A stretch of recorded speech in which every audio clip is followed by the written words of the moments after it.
Bà sụt đây bồn sàn sờ từng ở cái này bà ngày nay cứ nhom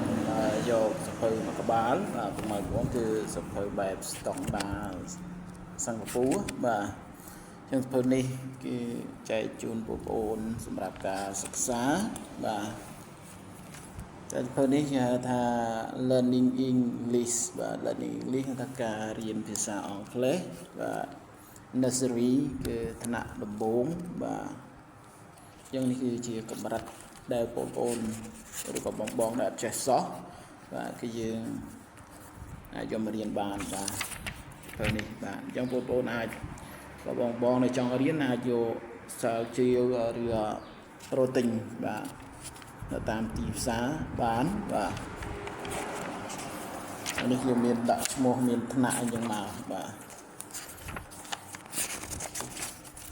នេះគឺជា content បាទ content មាន unit 1 រហូតមកដល់បាទ unit 10 បាទអញ្ចឹងមាន unit 1 ដល់ unit 10 unit 1 មាន my cell មាន my cell គឺពី letter A and B năm unit 2 my school unit 3 my family unit 4 my body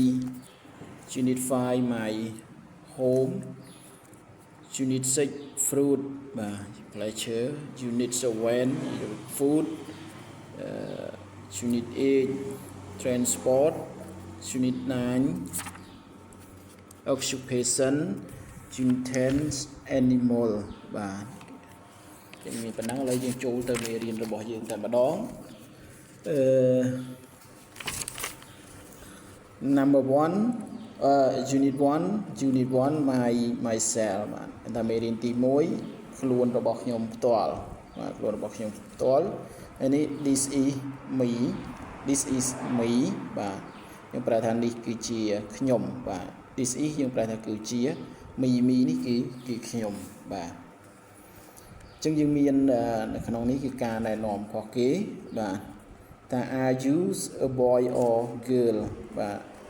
are you a boy or girl តើអ្នកជាក្មេងប្រុសឬក៏ក្មេងស្រីបាទតបមកគេបញ្ជាក់ថា scholar the boy if you are a boy បាទ color the boy if you are the boy បាទអញ្ចឹងកន្លែងនេះគេថាប្រសិនបើអ្នកជាក្មេងប្រុសអ្នកទៅធ្វើការផាត់ពណ៌បាទផាត់ពណ៌នៅលើក្មេងប្រុសបាទ color the girl if you are a girl អញ្ចឹងបើអ្នកជាក្មេងស្រីអ្នកទៅធ្វើការផាត់ពណ៌ហ្នឹងនៅលើក្មេងស្រីបាទboy បាទ boy គឺក្មេងប្រុសបាទ girl ហ្នឹងគឺក្មេងស្រីបាទ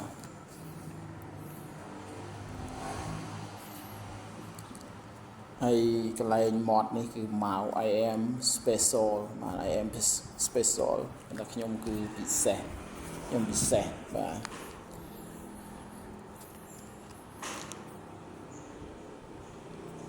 ឥឡូវយើងមើលនេះម្ដងទៀតមក are you a boy or girl បាទ are you វាសួរសំណួរតើអ្នកជាក្មេងប្រុសឬក្មេងស្រី color នេះគឺពណ៌បាទ if ប្រសិនបើមិនយើងខ្ញុំអត់បានបកប្រែឲ្យបាទ if ប្រសិនបើអញ្ចឹងបងឬក៏បងប្អូនដែលអត់ទាន់ចេះយើងយកសភៅមកកត់ត្រាមកបាទនេះយើងប្រែថាគឺជាបាទ boy គឺក្មេងប្រុសបាទអញ្ចឹងដូចគ្នាហ្នឹងមួយបាទអញ្ចឹងតើអ្នកជាក្មេងប្រុសឬក៏ក្មេងស្រី person if ប្រសិនបើអ្នកជាក្មេងប្រុសធ្វើការផាត់ពណ៌លើក្មេងប្រុសមកបាទប្រសិនបើអ្នកជាក្មេងស្រីធ្វើការផាត់ពណ៌នៅលើក្មេងស្រីបាទអញ្ចឹងមេរៀនទី1គឺខ្ញុំរៀនត្រឹមនឹងសិនបន្ទាប់មកដល់វីដេអូក្រោយយើងចូលទៅមេរៀនទី2បាទអញ្ចឹងសម្រាប់វីដេអូនេះគឺខ្ញុំមានតែប៉ុណ្ណឹងបាទចាំជួបគ្នានៅវីដេអូក្រោយទៀតបាទសួស្តីបងប្អូនសិក្សានិស្សិតទាំងអស់គ្នាបាទថ្ងៃមុនគឺយើងសិក្សាunit 1 myself បាទគេ this is me បាទអញ្ចឹង វីដេអូទី1ខ្ញុំបានចេញរួចហើយឥឡូវយើងចូលមកវីដេអូទី2គឺយើងសិក្សាទៅលើ Happy birthday បាទ Happy birthday គឺរីករាយខួបកំណើតរីករាយថ្ងៃខួបកំណើតបាទហ្នឹងយើងច្រើនទៅធ្វើខួបកំណើតហ្នឹងគឺ Happy birthday គេច្រើនទៅ Happy birthday to you Happy birthday to you បាទហ្នឹងគឺ Happy birthday បាទរីករាយថ្ងៃខួបកំណើតហើយនេះបាទគឺ how old are you how old are you how old are you នេះគេសួរថាតើយើងអាយុប្រមាណតើអ្នកអាយុប្រមាណបាទ how old are you តើអ្នកអាយុប្រមាណ color the correct number of candle on the cake បាទអញ្ចឹងគេឲ្យធ្វើការផាត់ពណ៌ទៅលើទៀនបាទទៅលើទៀនណាបាទដែលបានដោតនេះដែលបានដោតនៅលើនំខេកហ្នឹងបាទចំនួនទៀនដែលបានដោតនៅលើក្នុងនំខេកយើងធ្វើការផាត់ពណ៌ឲ្យបានត្រឹមត្រូវមកភ្លើងទៀនហ្នឹងបាទ color នេះគឺពណ៌ correct គឺកែតម្រូវ number យើងប្រែថាលេខឬក៏ចំនួនបាទ candle យើងប្រែថាទាញ on លើ cake យើងប្រែថានំបាទ cake គឺនំច្រើនហៅថានំ cake how old are you តើអ្នកអាយុប្រមាណហើយនេះគឺជាចម្លើយ I am 4 years old I am 4 years old បាទ old នេះគឺអាយុ year ឆ្នាំអញ្ចឹងដល់ពេលដែលយើងភ្ជាប់គ្នាមក years old បាទ years old year ឆ្នាំ old អាយុ 4 am គឺជាបាទហើយ I គឺខ្ញុំបាទហើយគោលបំណងនៃការរៀនបាទវត្ថុបំណងនៃការរៀនហ្នឹង learning objective គាត់ថាវត្ថុបំណងគាត់ថាគោលបំណងនៃការរៀនបាទ to take about a child birthday and how old he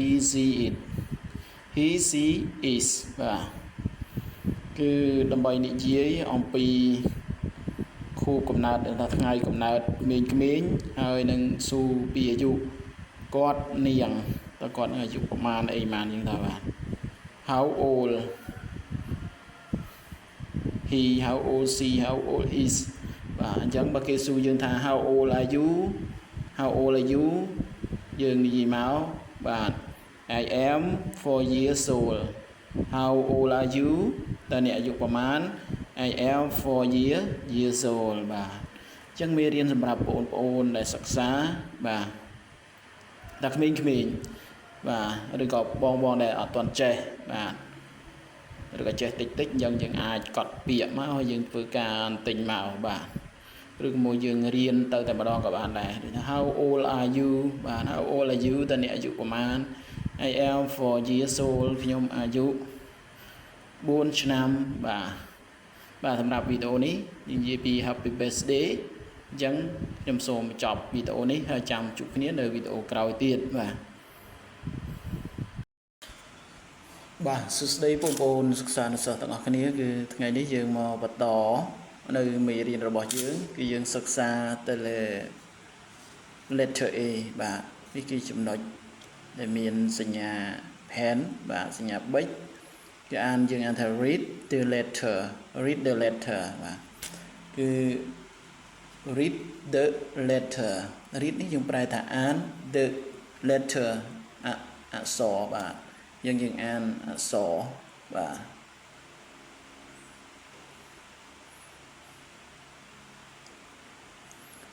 color the picture បាទ color យើងប្រែថាពណ៌ picture យើងប្រែថារូបភាពថាពណ៌នៅលើរូបភាពពណ៌រូបភាពបាទ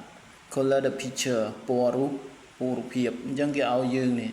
ធ្វើការកាត់ផាត់ពណ៌នៅលើរូបភាពហ្នឹងផ្លែពណ៌ហ្នឹងមានពណ៌អីស្រមោចឬក៏ក្រងហ្នឹងពណ៌អីបាទដូចជាពាក្យ A នេះគឺ A ធំបាទនេះគឺ A តូចបាទ apple A for apple apple យើងប្រែថាផ្លែប៉ោមបាទផ្លែប៉ោមប៉ោមហ្នឹងគេហៅប៉ោមហ្នឹងបាទ A for an for an អ្នកខ្លះអានខ្លះអានអញ្ចឹង for an or ត្រីសាប់ or no an គឺសមោចសអាឬក៏ក្រងបាទ an សមោចហើយនេះគឺ trace the dotted line to form a and a បាទគឺថាដានហ្នឹងតាមតួអក្សរបាទតាមបន្ទាត់តួអក្សរហ្នឹងដើម្បីបង្កើតនេះ a តូចហើយនឹង a ធំហើយនឹង a តូចបាទគឺកន្លែងចំណុចនេះគេឲ្យយើងរៀនសរសេរអក្សរ a សម្រាប់បងប្អូនដែលចេះសរសេរគឺយើងធ្វើការសរសេរមក a គឺយើងត្រូវគូសពីលើចុះក្រោមបាទនេះយើងមើលសញ្ញាតាមសញ្ញាព្រួយមកគេមក number 1 a គូសចុះក្រោម b គឺទាញពីនេះចុះមកនេះមក b លេខ2បាទ3គឺយើងគាត់ទៅគូសត្រង់ចេះមកគឺបានអូខេបាទកន្លែងនេះគឺ a ធំនេះទាញពីលើបាទពីលើចុះក្រោមហើយយើងទាញកណ្ដាលចេះមកគឺ a ធំហើយនេះគឺ a តូចបាទ a តូចលេខ1គឺគូសបែបនេះអញ្ចឹងយើងគូសជារង្វង់ពងមាន់មកបាទគូសជារង្វង់ពងមាន់មកហើយយើងគ្រាន់តែគូសពីលើចុះចេះមកគឺកើត a តូចបាទ a ហើយកន្លែងនេះគឺគេដាក់វត្ថុម្ដងយ៉ាងវត្ថុម្ដងនៃការរៀនគឺឲ្យយើងបង្កើតកំណត់សំឡេងអក្សរ a ដើម្បីបង្កើតនេះអក្សរតូចអក្សរធំហើយនិងអក្សរតូច uppercase letter នេះយើងគេថាអក្សរធំ lowercase letter គឺអក្សរតូចបាទនឹង a ឥឡូវយើងបន្តមកមេរៀនមួយទៀតមកបាទនេះគឺ a បាទ a ធំ a តូច name the following គាត់ថាឲ្យយើងភ្ជាប់ឈ្មោះសម្គាល់ឈ្មោះហ្នឹងបាទ color the picture that begin with the letter បាទដាក់ពណ៌បាទជាមួយនឹងអក្សរ a នេះស្អីគេនេះគេ ball គឺបាល់ ball apple បាទ apple នេះគឺ cake បាទ cake trace the letter គឺយើងដាននៅតួអក្សរហ្នឹងដូចខ្ញុំប្រាប់ដំបូងហ្នឹងបាទយើងទៅរៀនទៅសេអក្សរ a មកបងប្អូនដែលអត់ទាន់ចេះបាទគឺយើងរៀនមកបាទពីលើចុះក្រោមហើយយើងទាញត្រង់អល់ a តូចគ្រាន់តែគូសជារង្វង់មូលចេះមកបាទគូសជារង្វង់មូលមកយើងគូសចេះមកគឺកើត a ហើយបាទ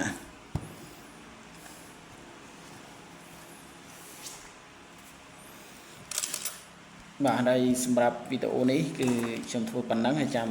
វីដេអូក្រោយយើងរៀនពីមេរៀននេះបាទអញ្ចឹងតោះចាំទៅសិក្សានៅវីដេអូក្រោយទាំងអស់គ្នាបាទអញ្ចឹងមួយថ្ងៃយើងចំណាយតែពេល3 4 5នាទីបានហើយបាទអញ្ចឹងអរគុណជម្រាបលាចាំជួបគ្នានៅវីដេអូក្រោយបាទសួស្តីបងប្អូនសាស្ត្រសិស្សទាំងអស់គ្នាអញ្ចឹងយើងចូលមកដល់វីដេអូថ្មីបាទយើងចូលមកដល់វីដេអូថ្មីគឺយើងនឹងសិក្សាបាទពី A ដដែលបាទដែលនៅក្នុងមេរៀននេះគឺយើងបំណងនៃការសិក្សានៅមេរៀននេះគឺដើម្បីឲ្យយើងបាទកំណត់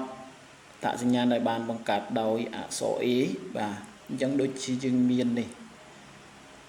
រូបអីគេគឺរូបយន្តហោះបាទរូបយន្តហោះអង់គ្លេសគេថាម៉េចហើយសមោចអាងក្រងហ្នឹងគេថាម៉េចបាទហើយសត្វកពើនេះគេថាករពៀបងកពៀនិងកពើវាប្រហែលគ្នាគ្រាន់តែវាខុសគ្នាបន្តិចបន្តួចបាទកពៀហើយនេះគឺជាសញ្ញាព្រួញបាទមិនមែនគ្រាប់ព្រួញទេគឺសញ្ញាព្រួញហើយនេះគឺផ្លែប៉ោមបាទគឺផ្លែប៉ោមបាទឥឡូវដូចជាពាក្យយន្តហោះតំណាងដោយអក្សរ A ដែលយើងចាប់ផ្ដើមដោយអក្សរ A for aeroplane aeroplane A for aeroplane aeroplane aeroplane aeroplane យើងប្រែថាយន្តហោះបាទយន្តហោះដល់ n គឺស្រមោចបាទ n ស្រមោចសង្អាក្រហ្នឹងគឺ n យើងប្រើ n ហ្នឹងបាទដូចជាពាក្យក្រពីសត្វក្រពីក្រពីសត្វក្រពីគឺវាស្តៀងទៅនឹងសត្វក្រពើក្រពើគឺ crocodile ហើយនេះក្រសត្វក្រពីនេះយើងហៅថា alligator បាទ alligator បាទគឺសត្វក្រពីនេះគឺ apple បាទ apple គឺផ្លែប៉ោម arrow គឺសញ្ញាព្រួញបាទ arrow គឺសញ្ញាព្រួញឥឡូវយើងអានម្ដងទៀត aeroplane and alligator apple arrow បាទ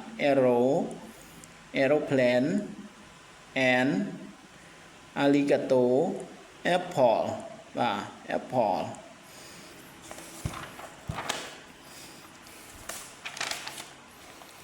ឥឡូវយើងចូលមកដល់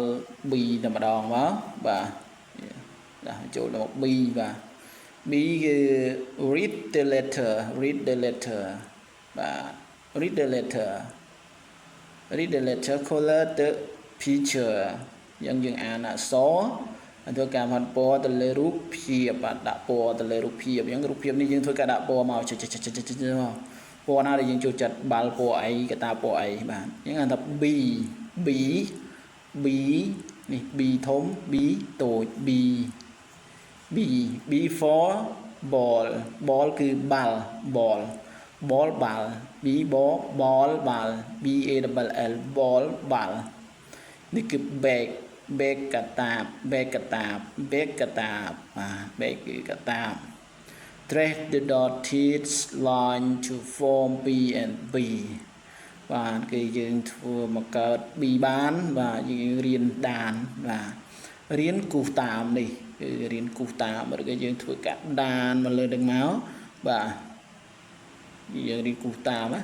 បាទនេះអក្សរ B គឺចាប់ផ្ដើមពីលេខ1គូសពីលើចុះក្រោមបាទបន្ទាប់មកលេខ2វាបែបនេះមកដាក់ប៉ុណ្ណេះមកបាទលេខ3គេទាញបែបនេះមកបាទគឺយើងកើត B ដល់ B ធំគឺយើងគាត់ទៅគូសត្រង់បាទគូសត្រង់បែបនេះបន្ទាប់មកយើងគូសជារង្វង់មូលហើយជាប់នឹងមកគឺចេញ B តូចហើយបាទគឺ B តូចនេះគឺ name the following color the picture that begin with the letter B ball apple cake trace the letter យ៉ាងនេះយើងសេមកបាទរៀនគូសដូចមិញហ្នឹងពុកម៉ែបងប្អូនបាទទី1គឺយើងគូសបែបនេះមកនេះគូសចានេះណា1បាទតមក2បាទ2ដកចេញ1មកភ្ជាប់យ៉ាងមក3បាទកើត B តូចយើងគូសត្រង់យ៉ាងមកនេះមានសញ្ញាតាមព្រួយគេបងប្អូនអត់តន់ចេះបាទតមក B យើងគូសចេះមកបាទកើត B បាត់កន្លែងនេះកើត B បាត់អញ្ចឹងវីដេអូនេះគឺខ្ញុំធ្វើប៉ុណ្ណឹងហើយយើងចាំជួបគ្នានៅវីដេអូបន្តទៀតបាទ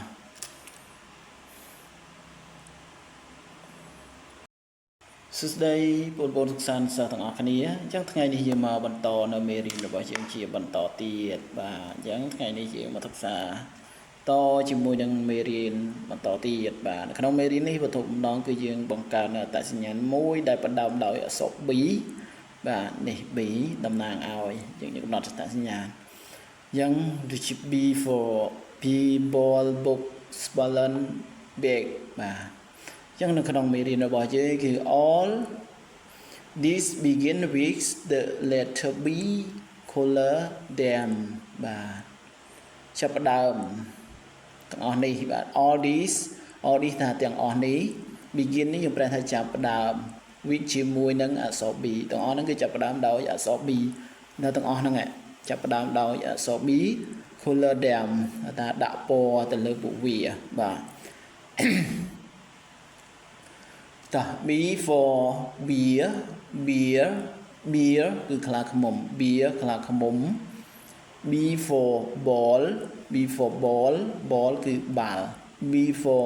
book B for book book គឺយើងប្រែថាសៀវភៅ book សៀវភៅ B for balloon balloon balloon balloon มันគឺថាប៉ោងប៉ោងពេតប៉ោងយើងហៅថាពេតប៉ោងហ្នឹងបាទ balloon balloon balloon ហើយ bag កតា bag កតា balloon balloon balloon balloon balloon យើងប្រែថាប៉ោងប៉ោងពេតប៉ោង beer beer គឺខ្លាឃ្មុំ ball បាល់ book សៀវភៅ bag កតាបឬក៏កាបូបបាទ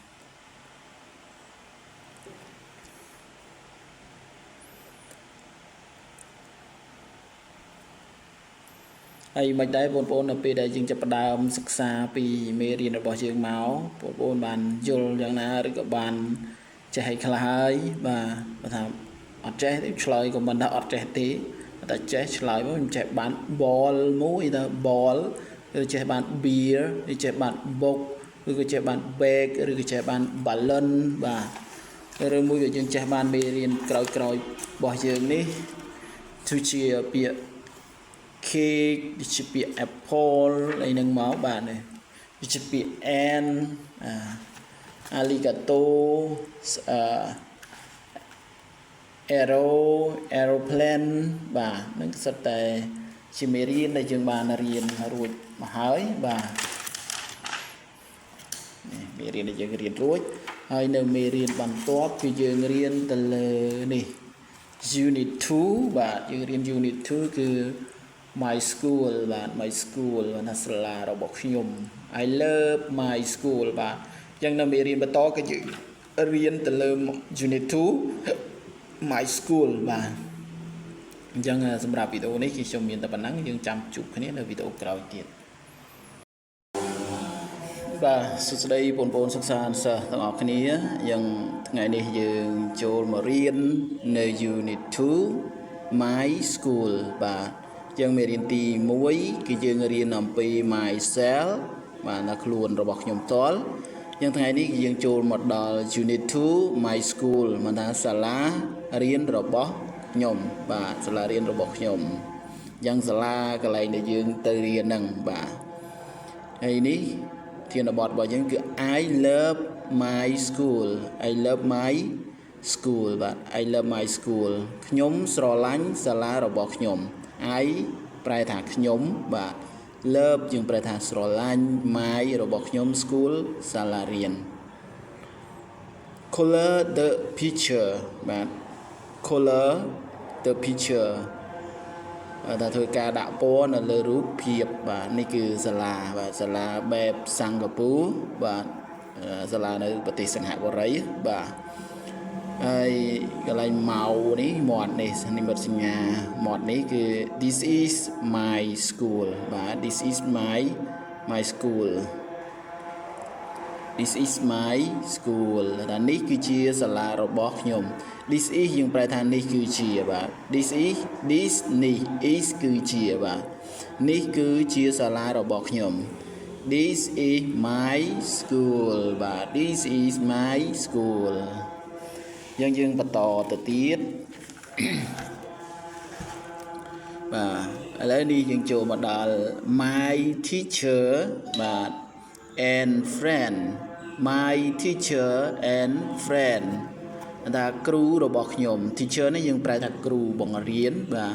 and និង friend friend គឺមិត្តភក្តិ friend មិត្តភក្តិ my teacher and friend គ្រូរបស់ខ្ញុំហើយនិងមិត្តភក្តិរបស់ខ្ញុំបាទថាគ្រូរបស់ខ្ញុំគ្រូនិងមិត្តភក្តិរបស់ខ្ញុំបាទហើយនៅកន្លែងនេះគេសួរថា who do you meet in school who do you meet in school បាទ who do you meet in school who យើងប្រែថានរណាបាទកន្លែង who នេះយើងប្រែថានរណា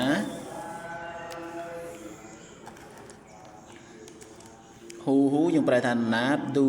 យើងប្រែធម្មតាថាធ្វើជា ជាប្រយោគសំណួរ you នឹងយើងប្រែថាអ្នក meet យើងប្រែថាជួប in ក្នុង school ថាសាលា who do you meet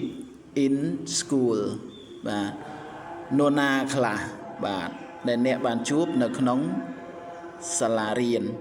តើអ្នកបានជួបនរណាខ្លះនៅក្នុងសាលារៀនបាទ who យើងប្រែថានរណាបាទ color the picture បាទដាក់រូបភាពនៅលើនេះនៅលើរូបភាពហ្នឹងនេះគឺអីគេនេះគឺអីគេបាទ3-4នាក់នេះគឺ student and teacher នេះគឺជា teacher អញ្ចឹងគាត់ជួបពីណាខ្លះបាទអញ្ចឹងគាត់ឆ្លើយថា this is my teacher នេះគឺជាគ្រូរបស់ខ្ញុំ these are my friend បាទទាំងនេះគឺជាមិត្តភ័ក្តិរបស់ខ្ញុំបានថាគាត់ទៅសាលារៀនគាត់បានជួបនឹងគ្រូរបស់គាត់ហើយនឹងមិត្តភ័ក្តិរបស់គាត់បាទ this is my teacher these are my friend ទាំងនេះគឺជាមិត្តភ័ក្តិរបស់ខ្ញុំបាទទាំងនេះគឺជាមិត្តភ័ក្តិរបស់ខ្ញុំ this is my teacher this is យើងប្រែសម្រាប់ចំនួនម្នាក់បាទហើយ these are my friend these are នេះយើងប្រែចំនួនចាប់ពី2ឡើងទៅបាទឥឡូវយើងចូលមកផ្នែក C បាទយើងចូលមកផ្នែក C បាទ C read the letter កន្លែងនេះដាក់ read the letter អានអក្សរ color the picture ដាក់ color នៅរូបភាព C យ៉ាងទៅ C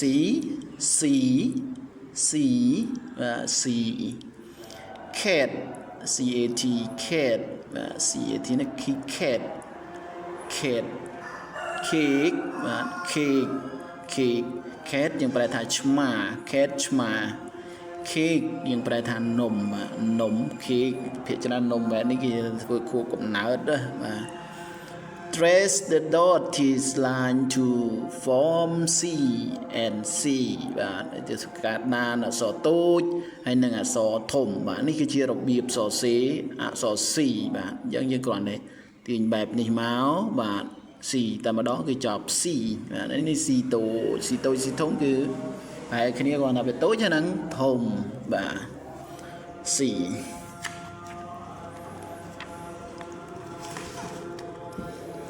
នេះគឺ name the following បាទ name the following color the picture that begin with letter C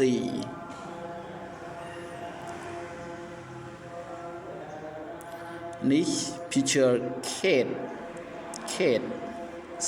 N ស្រមោច beer ខ្លះខ្មុំ trace the letter ដានតួអក្សរបាទ C មកនេះរបៀបសរសេរបាទអញ្ចឹងបងប្អូនដែលអត់ទាន់ចេះសរសេរគឺរៀនសរសេរមើលសញ្ញាព្រួយនេះមកបាទគូចែកមកបាទឬក៏ពុកម៉ែបងប្អូនដែលបានមើលវីដេអូនេះបាទយើងបរៀនកូនអញ្ចឹងគឺបរៀនបែបនេះមកបាទយើងបរៀនសរសេរអញ្ចឹងមកបាទអូខេបាទនេះគឺយើងចូលដល់ all these begin with the letter បាទ all these begin with the letter C ចាប់ផ្ដើមជាមួយនឹងតួអក្សរ C color them ដាក់ពណ៌ទៅលើរូបភាពទាំងនេះបាទដាក់ពណ៌លើពួកគេហ្នឹងយើងយកទៅការផាត់ពណ៌បាទអីហ្នឹងសម្រាប់បងប្អូនដែលចូលចិត្តបាទដែលចូលចិត្តណាបាទcat នេះគេ cat គឺយើងប្រែថាឆ្មា cat ឆ្មា car យើងប្រែថារថយន្តបាទឡានបាទរថយន្ត candle បាទ candle គឺទៀនបាទទៀន candle យើងប្រែថាទៀន cup គឺពែងបាទពែងអាពែងយើង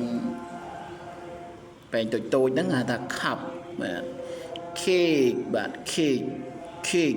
គឺនំបាទ cake អញ្ចឹង read again cat car candle cup cake លេខយើងចូលមកដល់ D បាទ D D read the letter បាទ color the picture D D នេះ D បាទ D D D ធំ D តូច D for dark D for dark បាទ dark dark D for door door នេះគឺទ្វារ door ទ្វារបាទ dark door trace the dotted line to form D and D បាទ D នេះគឺជារបៀបសរសេរអក្សរ D គឺយើងគូសពីលើចុះក្រោមបាទបន្តមកពីលើគូសម្ចាស់មកគឺកើតអក្សរ D ហើយ D មួយទៀត D តូចគឺយើងគូសជារង្វង់មូលនេះមកដូចពងមន់ណាបាទយើងគាត់គូសពីលើចុះក្រោមមកកើត D បាទ D បាទហើយយើងបន្តទៀតគឺ name the following color the picture that begin with the letter D បាទនេះអីគេ aeroplane aeroplane គឺយន្តហោះអានឹងយើងរៀននៅមេរៀនទី1គឺយើងមាន aeroplane dark balloon balloon គឺថាប៉ោងពេតប៉ោង balloon dark aeroplane បាទយើងរំលឹកតែមេរៀនទី1យើងអាចមើលបានអូខេបាទនេះរបៀបសរសេរអក្សរ D ពីលើចុះក្រោមបាទមកគឺងាយស្រួលទេបាទអញ្ចឹងពុកម៉ែបងប្អូនដែលអត់រៀនកូនសរសេរគឺមានរបៀបសរសេរបាទគឺយើងក្នុងនាមជាឪពុកម្ដាយយើងបរៀនគាត់មកបាទរបៀបសរសេរគូចេះកូនចេះមកបាទត្រូវអញ្ចឹងទៅអញ្ចឹងងាយក្នុងការកូនរបស់យើងក៏រៀនសរសេរតាមបាទហើយយើងចូលមកទៀតបាទ oris បាទអានេះគឺ oris begin with letter D letter D scholar dam អញ្ចឹងគឺយើងចាប់ផ្ដើមសរសេរដោយផ្ដើមអក្សរ D ហ្នឹងបាទ D for drum drum is score វាយបាទ score វាយហ្នឹងគេហៅថា drum D for dole នេះ dole គឺកតុកតាតាកូនកំមុំជួបាទ dole ហើយនេះគឺ dinosaur បាទយ៉ាង dinosaur door ទ្វារបាទ door គឺទ្វារ dark ទាបាទអញ្ចឹង drum dole dinosaur door dark បាទអញ្ចឹងសម្រាប់មេរៀនទី2គឺខ្ញុំមានតែប៉ុណ្ណឹងបាទអញ្ចឹងមេរៀនទី1ខ្ញុំធ្វើច្រើនវីដេអូបាទអញ្ចឹងនៅមេរៀនទី2នេះខ្ញុំធ្វើតែមកវីដេអូទេភ្ជាប់គ្នាបាទចូលទៅ10នាទីអីដែរបាទអញ្ចឹងសម្រាប់វីដេអូនេះគឺខ្ញុំមានតែប៉ុណ្ណឹងហើយចាំនៅវីដេអូក្រោយគឺយើងទៅសិក្សានេះនៅមេរៀនទី3បាទ Unit 3 My Family បាទអញ្ចឹងចាំតាមដានទស្សនានៅវីដេអូបន្តទៀតដែលជាមេរៀនទី3បាទអញ្ចឹងសូមអរគុណសូមជម្រាបលាចាំជួបគ្នានៅវីដេអូក្រោយទៀតបាទសួស្តីបងប្អូនសិក្សានុសិស្សទាំងអស់គ្នាបាទដោយសារថ្ងៃមុនគឺយើងសិក្សាទៅលើ Unit 3 រួចហើយបាទអញ្ចឹងថ្ងៃនេះគឺយើងមកសិក្សានៅ Unit 4បាទ Unit 4 My Body បាទ My Body បានថារាងកាយរបស់ខ្ញុំបាទ Unit 4 មេរៀនទី4 My Body ថារាងកាយរបស់ខ្ញុំអញ្ចឹងនេះជាផ្នែក My Body ថារាងកាយរបស់ខ្ញុំ The body is made up of many parts បាទ point to each part and say the name បាទ the body យើងប្រែថារាងកាយបាទនិយាយថារាងកាយ is make up នេះយើងប្រែថាបង្កើតបាទគឺបង្កើតឡើង of many part ដោយផ្នែកជាច្រើនបាទអញ្ចឹងមកថារាងកាយរបស់យើងត្រូវបានបង្កើតដោយផ្នែកជាច្រើនបាទផ្នែកជាច្រើនដូចជាមានអីខ្លះអញ្ចឹងទៅបាទបន្តមកគេថា point to each part and say the name ជើងអោលទៅលើផ្នែកនីមួយហើយនិយាយពីឈ្មោះបាទអញ្ចឹងថាផ្នែកជាច្រើនបាទរាងកាយយើងត្រូវបានបង្កើតឡើងដោយផ្នែកជាច្រើនមានដូចជាក្បាលសក់ត្រចៀក này mọt trường đầy xây chẳng tới bạn ta lấy dương riêng màu bốn bịa bạn bốn phần này bốn bạn được bịa hết bạn hết cứ các bạn hết các bạn ám đáy leg trứng body riêng cài và dân riêng cài tao bạn bằng cát lá đầu leg trứng ám đáy hết các bạn chân chân ăn bằng tiền máu ám níคือថាដៃ leg យើងប្រែថាជើង body យើងប្រែថារាងកាយបាទរាងកាយ head នេះគឺក្បាលបាទក្បាលយើងមើលបទសញ្ញានេះទាំងអស់នេះគឺក្បាល head ហើយនេះគឺដៃ arm ហើយនេះគឺជើង leg គឺហើយរាងកាយនេះរាងកាយមកកណាត់នឹងមករាងកាយ body គឺរាងកាយlearning objective បាទវត្ថុបំណងនៃការសិក្សា to identify part of the body កំណត់អត្តសញ្ញាណផ្នែកនៃរាងកាយបាទแล้วយើងបន្តទៅទំព័រថ្មីគឺ my sense organ បាទ my sense organ ยัง my sense organ បានថាយើងប្រែថាសរីរាង្គអារម្មណ៍របស់ខ្ញុំបាទសរីរាង្គអារម្មណ៍ organ សរីរាង្គ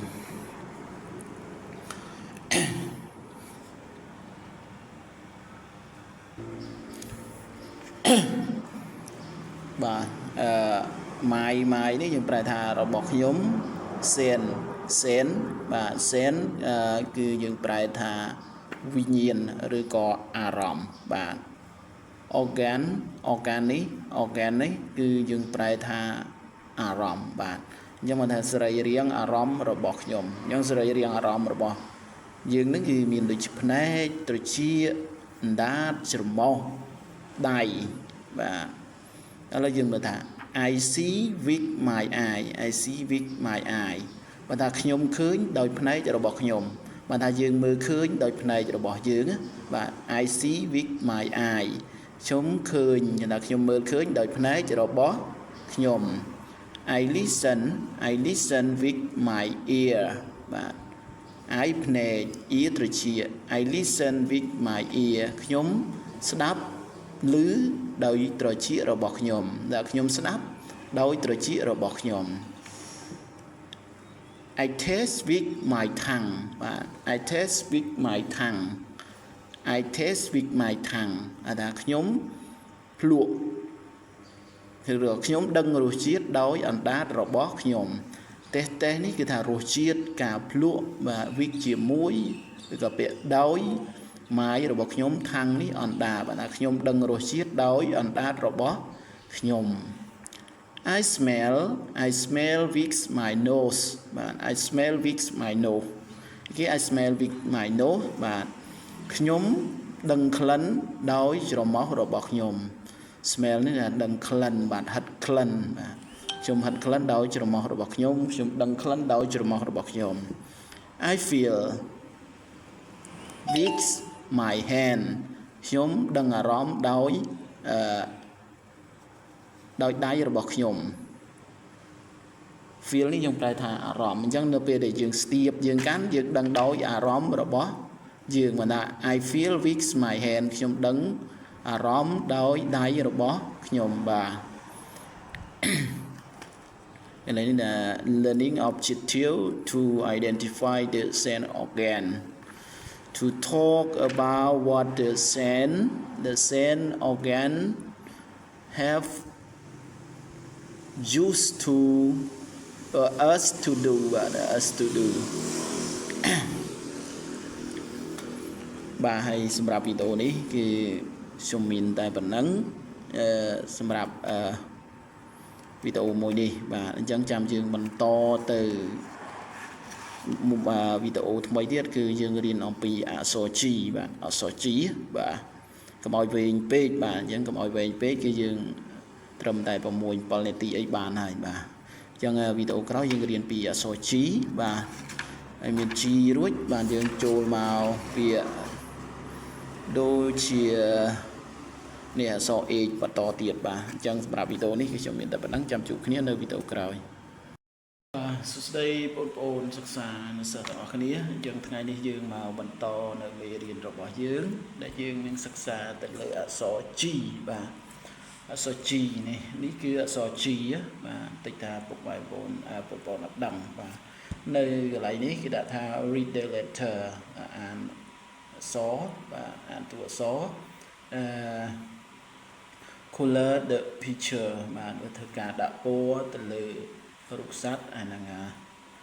ទ្វារហ្នឹងបាទនេះទ្វារឬក៏រនាំងបាទឥឡូវអក្សរ G យើងអានថា G បាទ G នេះ giraffe បាទ giraffe បាទ giraffe គឺសត្វស៊ីរ៉ាប់បាទគឺជាសត្វស៊ីរ៉ាប់បាទនឹងអានថា giraffe បាទយើងសត្វស៊ីរ៉ាប់ giraffe យើងសត្វស៊ីរ៉ាប់អានេះយើងអានថា gate បាទ gate ទ្វារបាទ gate ទ្វារអញ្ចឹងយើងរៀនពាក្យហើយយើងរៀននៅពាក្យរបស់យើងមួយចំនួនបាទនេះគឺទូអក្សរ G បាទផ្ដើមដោយអក្សរ G នេះជាពាក្យ giraffe បាទ giraffe គឺសត្វស៊ីរ៉ាប់ណា gate បាទ gate គឺទ្វារឬក៏រនាំងបាទទ្វារធំណាទ្វារធំ door ទ្វារដែរទ្វារ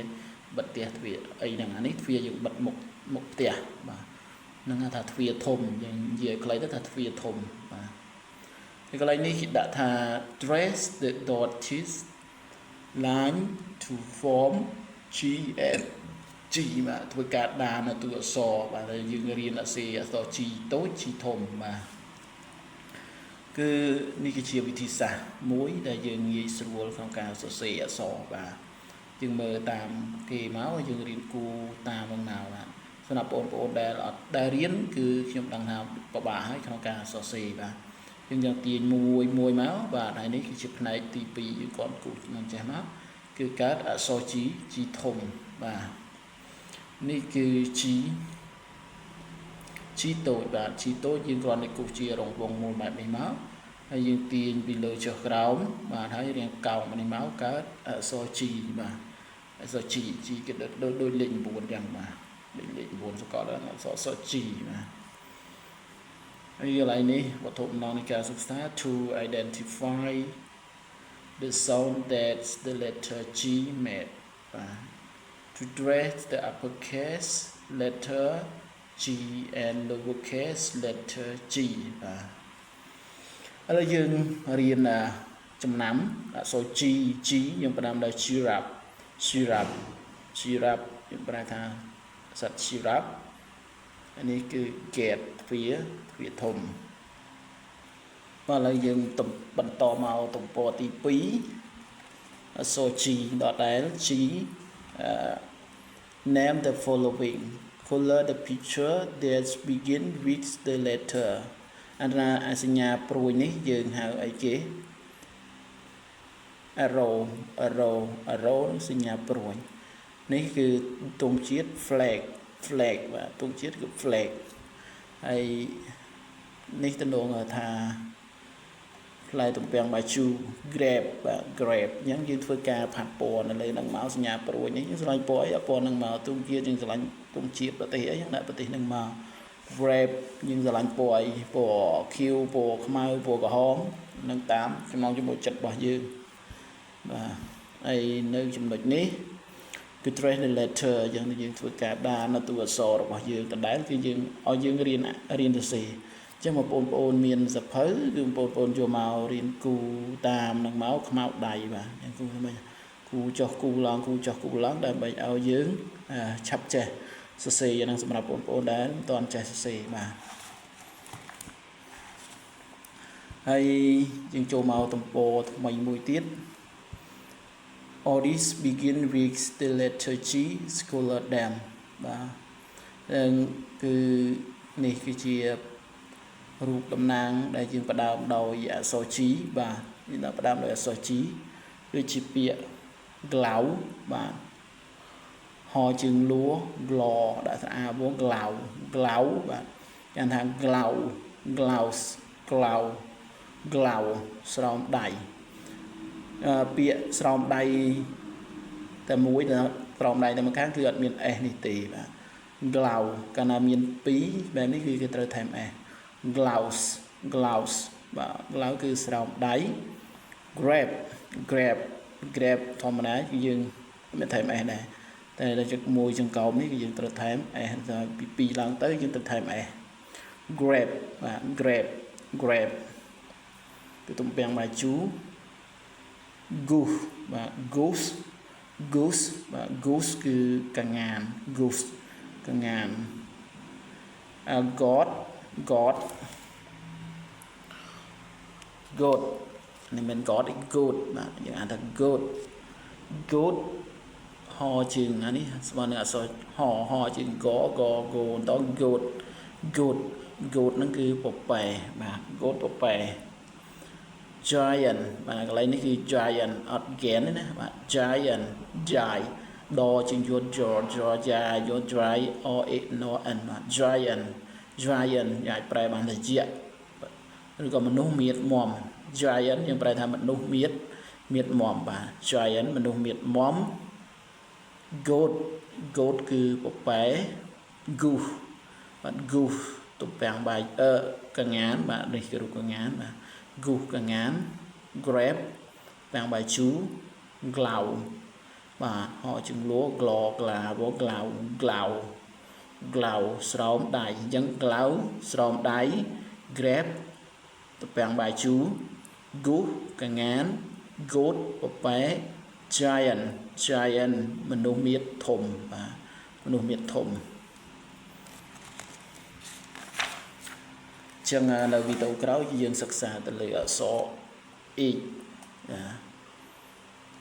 ចឹងចាំវីដេអូក្រោយយើងមកសិក្សាអក្សរ h ហើយយើងរៀនពីសត្វដែលទាក់ទងនឹងអក្សរ h ទាំងអស់គ្នាប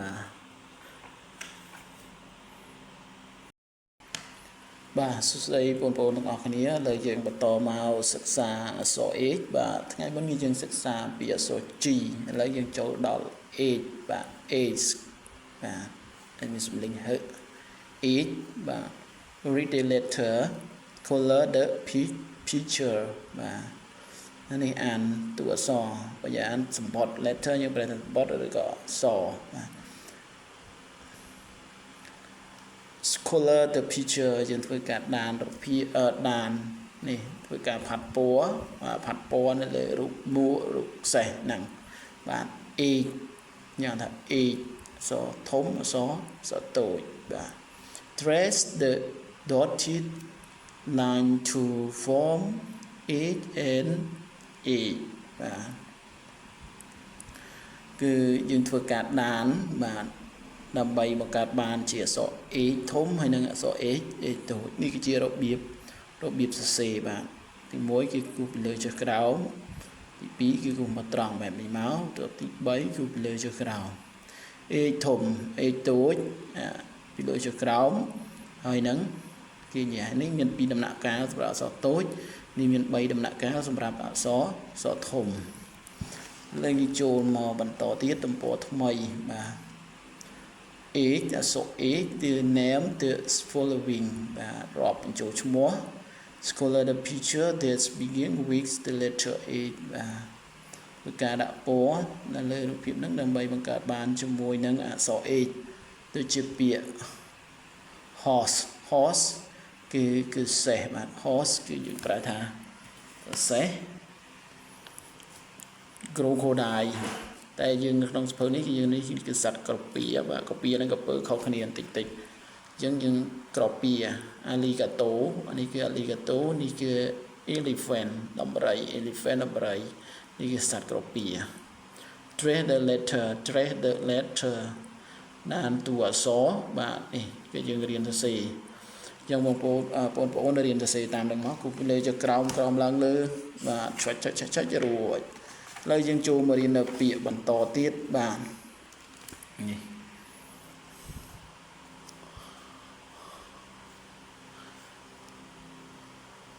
o all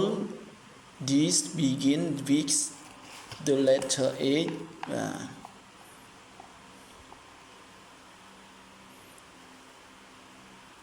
color them យ៉ាងពាក្យទាំងអស់ហ្នឹងគឺយើងធ្វើបានបង្កើតឡើងដោយអក្សរ H បាទអញ្ចឹងយើងធ្វើការផាត់ពណ៌នេះគឺផ្ទះបាទ howយើងប្រែថាផ្ទះបាទ how គឺផ្ទះយើងអាច spell បានមក H O U S E please spell the word how បាទ H O U S E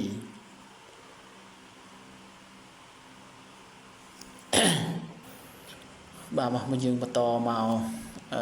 ទៀតមិញយើងដោយសារមិញហ្នឹងខ្ញុំរវល់តិចបាទនេះគឺយើងអានថា how បាទផ្ទះ how say គឺ horse បាទ horse H O R S E បាទ spell H O R S E horse how horse head បាទ head មួក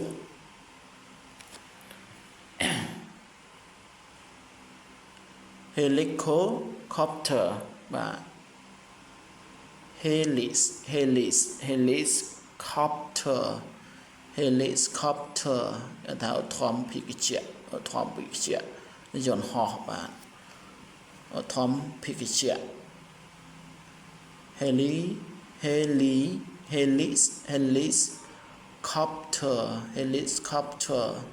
อันนี้คือ hand បាទ hand helicopter យើងប្រែថាធម្មភិកជា hand ដៃ how ផ្ទះ horse សេ head មួកបាទចឹងសម្រាប់មេរៀននេះគឺមានតែប៉ុណ្ណឹងហើយចាំយើងជួបគ្នានៅមេរៀនក្រោយជាបន្តទៀតបាទចឹងសូមអរគុណសូមជម្រាបលា